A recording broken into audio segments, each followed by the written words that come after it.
have just been tuned into the streets session with your boy Firahs and Joe MK.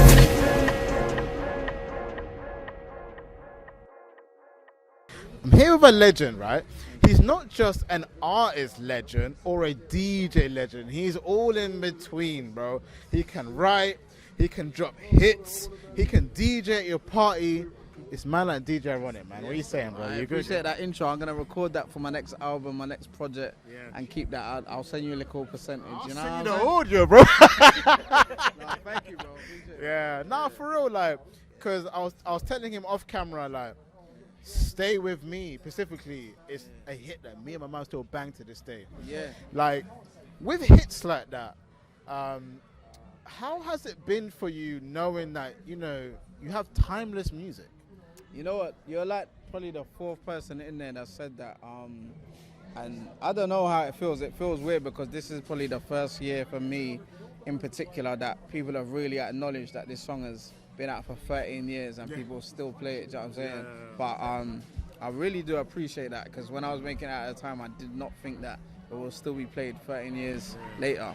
But another, I'll have to big up a few artists this year because a lot of the younger generation also they've been hitting me up about the song and you know, trying to sample it and things like that are happening now. From when that kind of happens, you know, I did something right with that record. So it's good, man. I mean, the first thing I'll say is I was brought up in Sweden.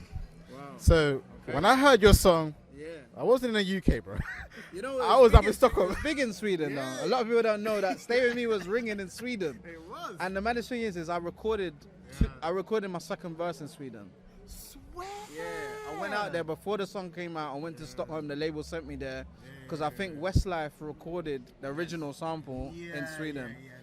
So I went out there and recorded my second verse there. And when it blew up out there, or people showing love, I think it was in like the top 20. I really appreciated it. And Sweden showed me much love out there, man. So yeah. Nah, fam, I keep telling you, like, things worldwide with Ironik still. We tried international. In terms of like, obviously, you came out of the industry for a bit, you came back, you're still lit, you're still the main man in the game.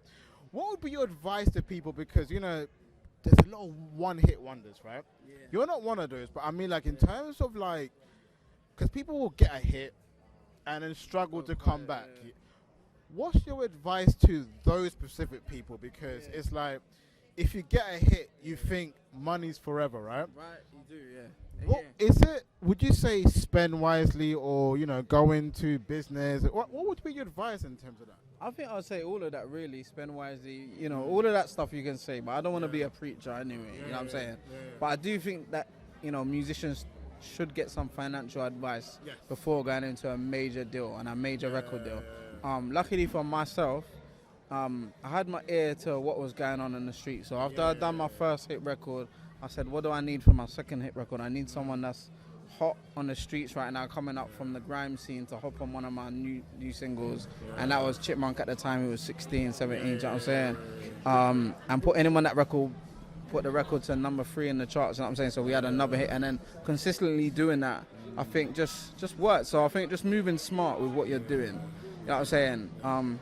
A hit, you know, it's hard to explain a hit record and how to make one, but I think it's just about having a good vibe and a good feeling. So listening to what's going on the streets, working with your sound, and then incorporating that and making it happen.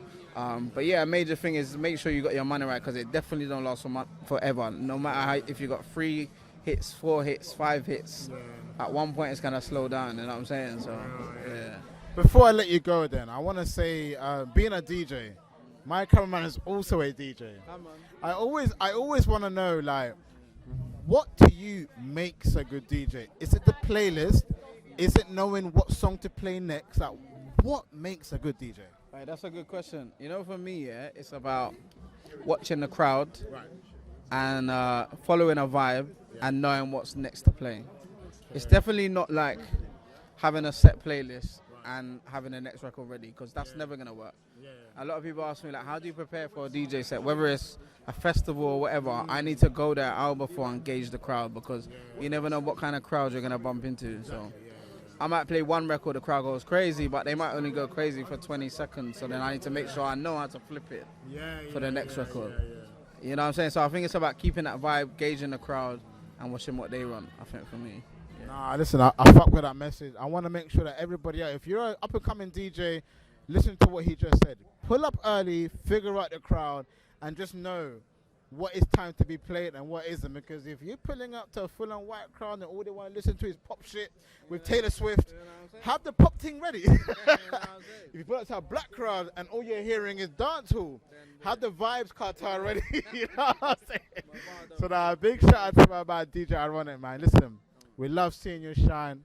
I'm really happy to see you here today. Obviously, giving us your wisdom, your knowledge, and all that kind of stuff. So stay strong, stay safe, keep doing your thing.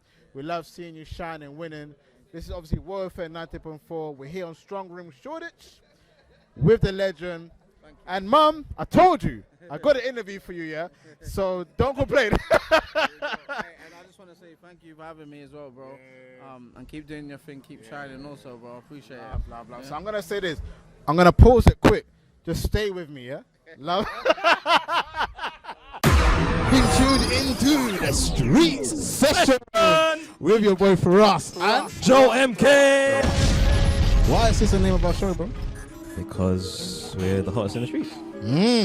Catch us online, on the go, and on the FM. Okay, let's go.